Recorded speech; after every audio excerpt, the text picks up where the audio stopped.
What is up, YouTubes? It's the next day. Slept like poo-poo. Yeah, really bad because my mind was racing. So maybe I did not get enough sleep. But that's fine. That's fine. So I am just freshly in the yard next to the shop. So I took the journey. I don't know. Is it me, or does everybody like to, when they come to the destination, just to sit a little bit in the car and just to think? just to think and recalibrate. While I was driving, I like to listen to podcasts and I like to listen to audiobooks. And I used to listen to Lean Startup audiobook. I listened to it 2 or 3 times already, and it's really good. I would highly suggest for everybody who is starting out a business to listen to it. There are so many great practices. And I was listening to Lean Manufacturing podcast by Henry Holsters and Pearson Workholding. And Andrew Henry mentioned the book Alchemy. And there is a discount on Audible already. It's only €8 and some cents. So I instantly bought it. And I always listen to my audiobooks on not double speed, but like 1.3x or 1.4x. But I tend to listen to it multiple times. And I think repeating the same information, even if you missed just a little bit of it, is much better than listen super actively on a slower speed. And then there is a higher chance of you missing some important details, and just getting in the reps, getting in more information, more repeatability of that information. I think it's much better. So that's a bonus tip from the morning. And the book is so great. It's so great. I think I listened for a few chapters, like 5 or 6 chapters already while I was driving.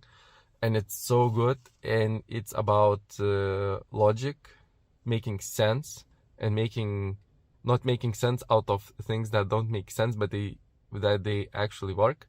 And that you should first look at things. You shouldn't come from a logical standpoint of trying to figure out a thing, thinking about would this work, would that work, just trying out new things, which goes greatly with the Lean Startup book, and then looking at things that work and trying to find out why do they work and doing the process backwards. I'm still at the very beginning of the book, like 5 or 6 chapters, and the chapters are pretty quick, and it's pretty hilarious. It's pretty great book. A lot of jokes, but such a interesting perspective on logic, psychology, economics, marketing. I'm super excited to taking the drive back and listening to it. But yeah, that will be at the end of the day. So hopefully I will have the brain power. And for today, of course, I will have to fire the fireplace. But today we are making handles. And I am so happy that yesterday I finished those 6 blades. Oh, it's so great. Because it's such hard work. But it's super rewarding seeing them at the end. But it's still hard work. So, I tend to off-put it. So we'll have to make handles today. So I'll go fire the fireplace, make some coffee, and meet you at the workshop. Let's continue where we dropped off. So I am going to work on handle scales. They will look similar like this. They will have some grooves, beautiful grooves, and have 3D contouring. So they will be pretty comfy. These are from Brown Micarta. I use it mostly for doing prototypes because I have it readily available, and it's a very nice material which I can machine, and I can get feedback on how it is machining, and it is pretty translatable between the materials that I am machining, with minute differences in woods, stabilized woods, and with some stronger differences in, let's say, fat carbon. So the distributor ordered these sets of scales. One will be a beautiful color of desert ironwood with some beautiful pattern that will be glued on a black liner, 2.5 millimeters. But first I need to even it down on my disc sander. The other one will be in a black canvas micarta, which also needs some evening on the disc grinder, sander, whatever. Just because micarta has some, it doesn't have sharp differences, but it has some waviness to it. So you need to make it even, so you can, when you screw it to the tang of the blade, there is no light shining through. And the last one is this beautiful piece of stabilized wood, but it's a piece.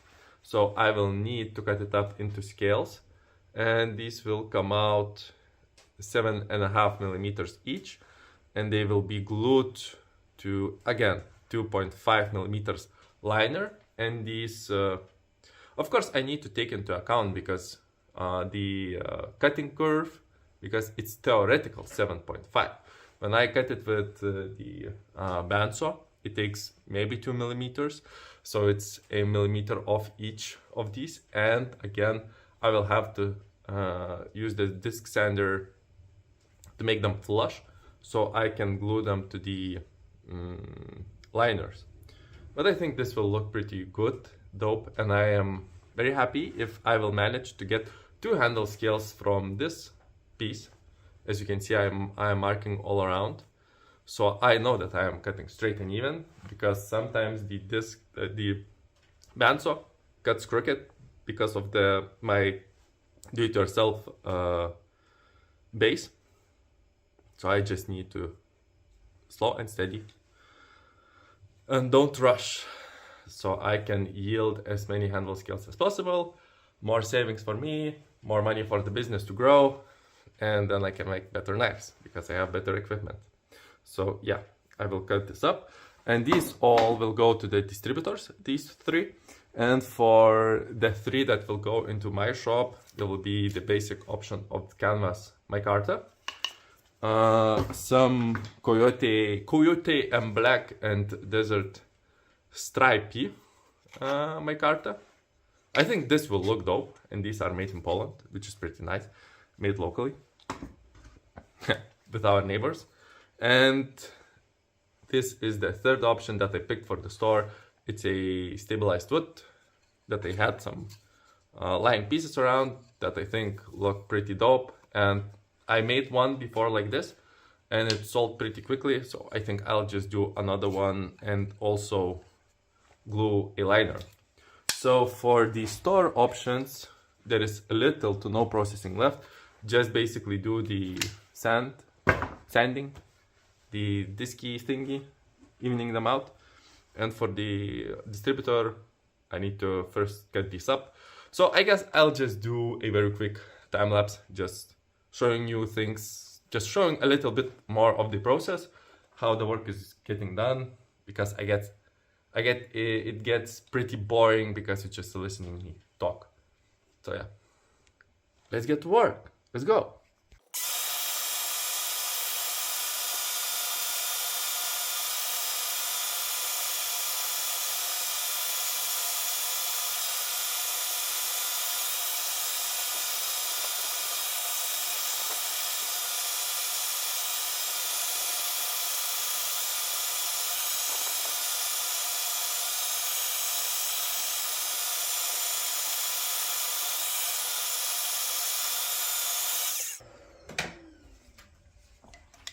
Well, this looks pretty nice.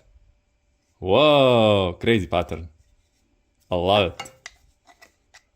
It's pretty uneven, but nothing that the disc sander cannot take care of. But I guess I need to change the blade, but because I know I will be cutting some synthetics, I'll still keep it, because a new blade would instantly dull. So let's go to the sander.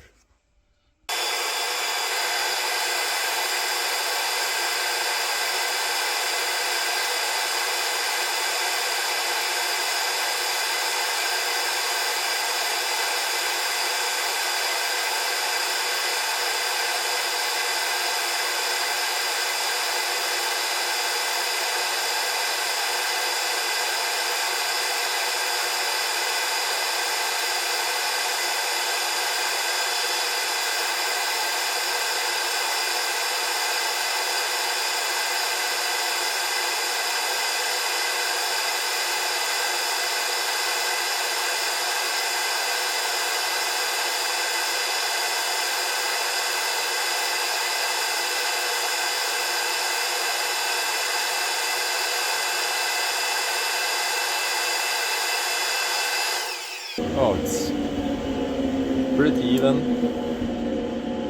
We have no gaps. That's pretty cool. And just look at this. It looks so good. Can't wait. Oh yeah. Oh yeah. Can't wait to put it on a knife. You can see I don't really care about the top because this will get machined away.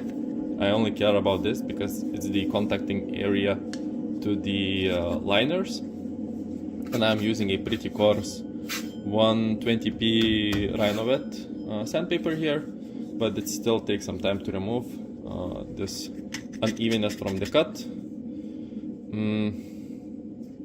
Just because I used an old saw blade. If I would have used a newer one, that would be much quicker, the cutting would be quicker.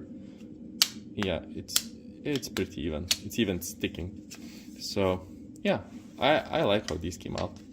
So I won't bore you with me evening the other handle scales. So let's just skip to me before doing the glue up. The handle scales are drying. The glue is drying. I use this 5-minute epoxy to have a bond between the liners and the wood. These, as I said, don't need any liners. You can see I've prepped them, and these are the last ones that are drying. And while that is drying, I will go and do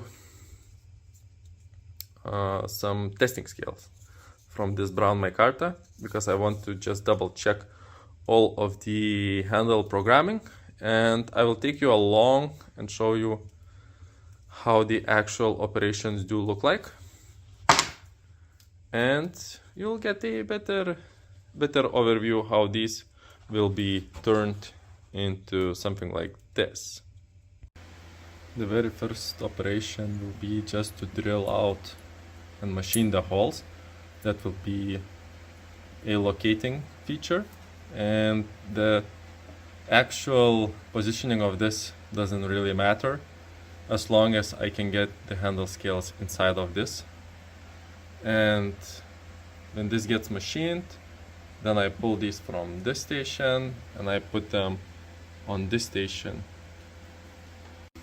The first op, I call it op 0, is done, and now you can see the whole pattern and the reliefs, chamfers are done. I still have to clean up. Before mounting this to here, I still have to flip it, even it out because there are some burrs left, ream out the holes to make them very nice, and there is no looseness. And now the second operation will be just to contour it out and leave some tabs so these don't end up flying away or ruining my end mills. Well, this operation is done, and you can see there are some gaps because I'm trying to use the material very efficiently, except that I can still do better. There are some tabs that I will need to break away. This is exceptionally thin. Need to break away, launch another operation that will come in and clean up all of the residue of the tabs.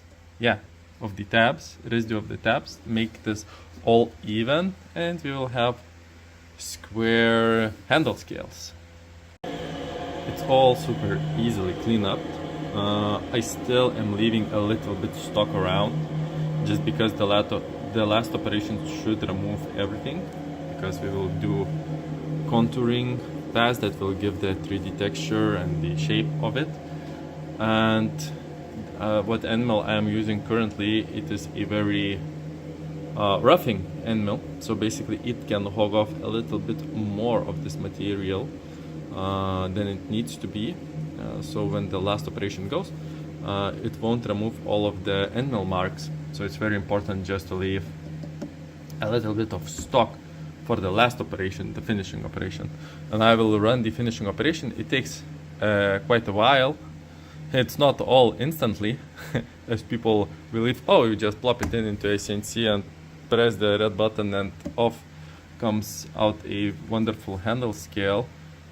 It's a lot of back-end work for future efficiency, so you are seeing a lot of hours spent learning CAD, learning CAM, and just if I make any changes to the handle scales, I need to adjust everything in the pipeline, even the fixturing that I did, and you can then start to understand how long does it take.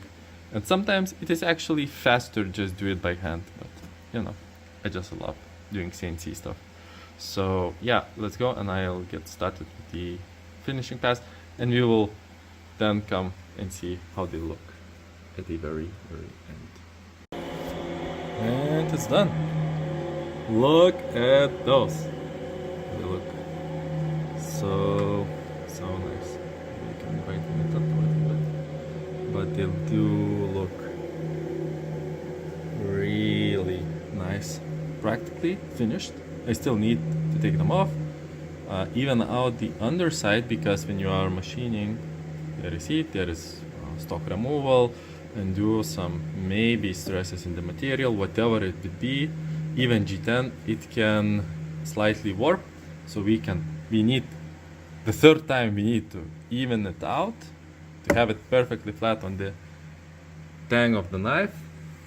And the nice thing about this, that the CNC was doing this, I managed to go and to even out all of these blocks for the handle scales that will go onto the CNC for today. So we have a bit of pairs of beautiful material,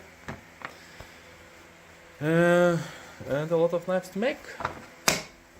Yeah, hopefully I can get done with these today. It's almost 3. I am hungry as hell, so I will go grab some lunch, something delicious to eat, and then I will go back, and then we can start making these handle scales.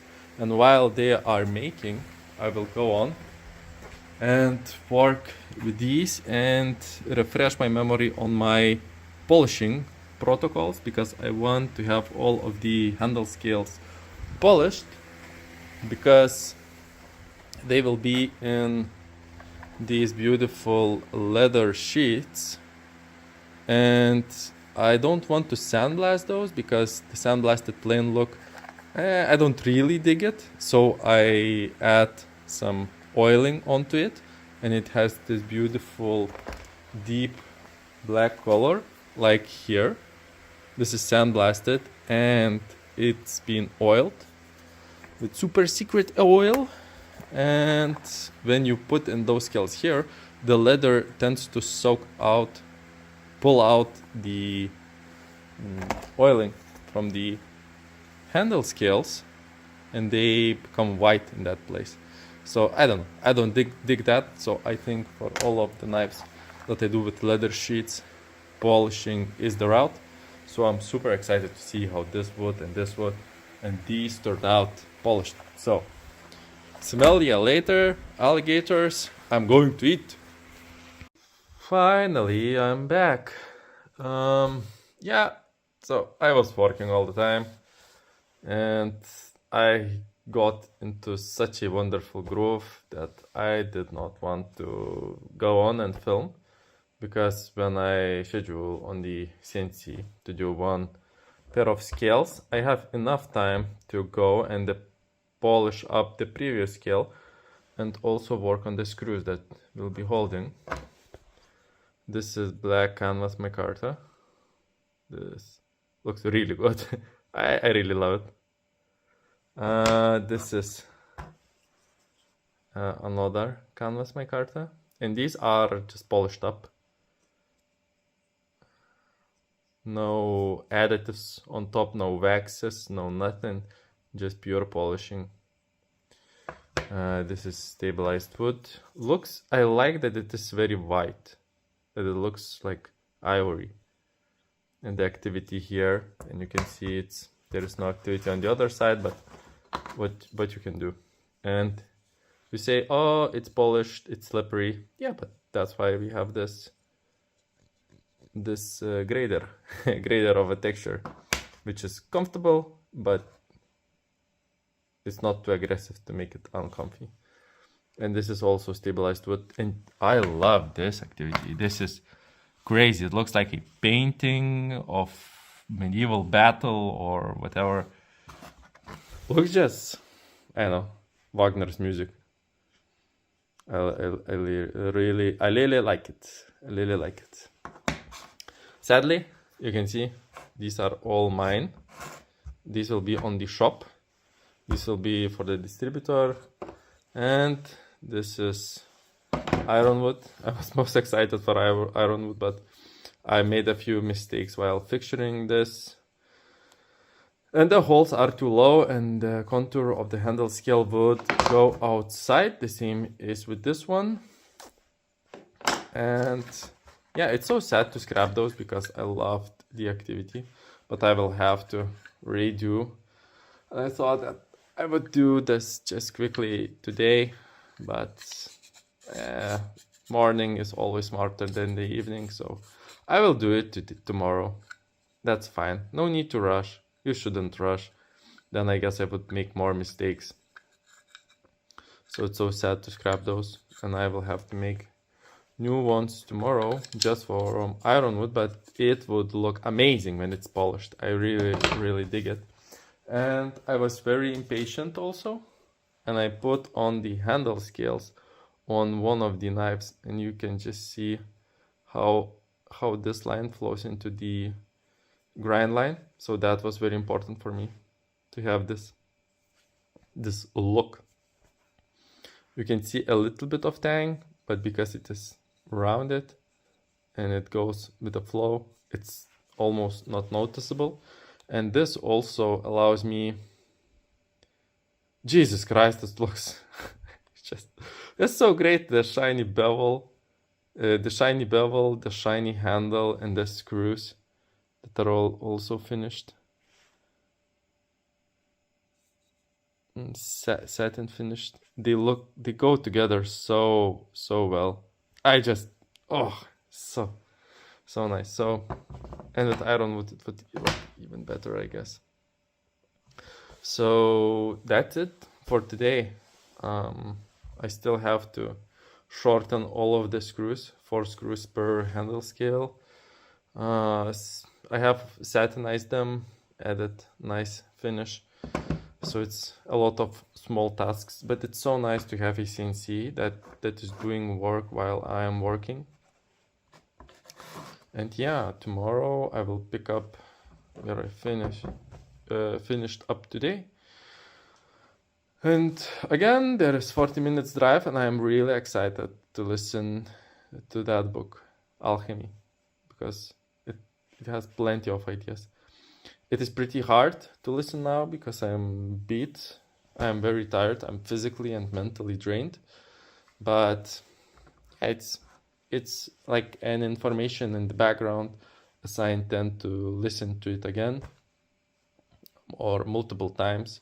It's fine if I miss 1 or 2 key points, as they will be covered in the other listenings, because it's easy to digest the information that you already know and find new points that you haven't noticed, because I haven't noticed that, because they fall out of the pattern that you know or assume that you know.